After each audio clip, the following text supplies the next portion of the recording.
Los últimos serán los primeros, sí, los primeros serán los últimos. Los últimos serán los primeros, sí, los primeros serán los últimos. El dueño de una hermosa viña salió para ofrecer trabajo, consciente de la carestía que en su pueblo hacía estragos. La paga estaba asegurada y el sueldo fijo era un denario. Por eso aquella madrugada los primeros se anotaron. Los últimos serán los primeros, sí, los primeros serán los últimos. Los últimos serán los primeros, sí, los primeros serán los últimos.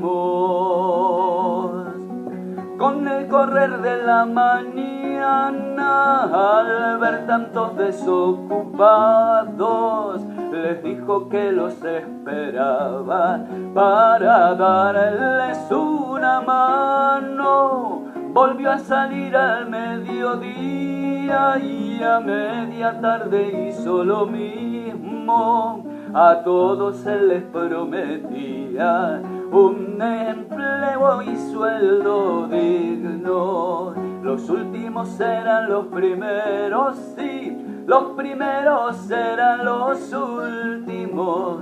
Los últimos serán los primeros, sí, los primeros serán los últimos.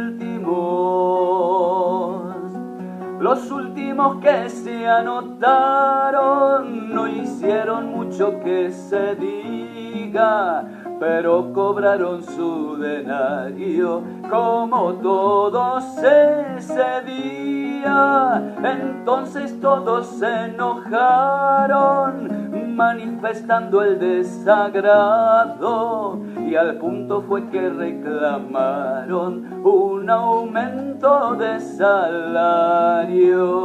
Los últimos serán los primeros, sí, los primeros serán los últimos. Los últimos serán los primeros, sí, los primeros serán los últimos.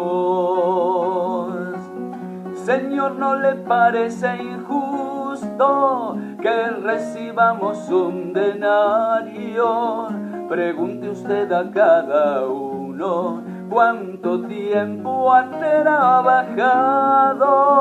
Explíquenme por qué se enojan, repasen bien los mandamientos. Me mueve la misericordia y no solo el cumplimiento. Los últimos serán los primeros, sí, los primeros serán los últimos.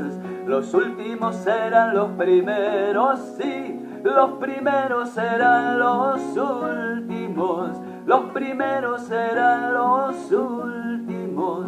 Los primeros serán los últimos.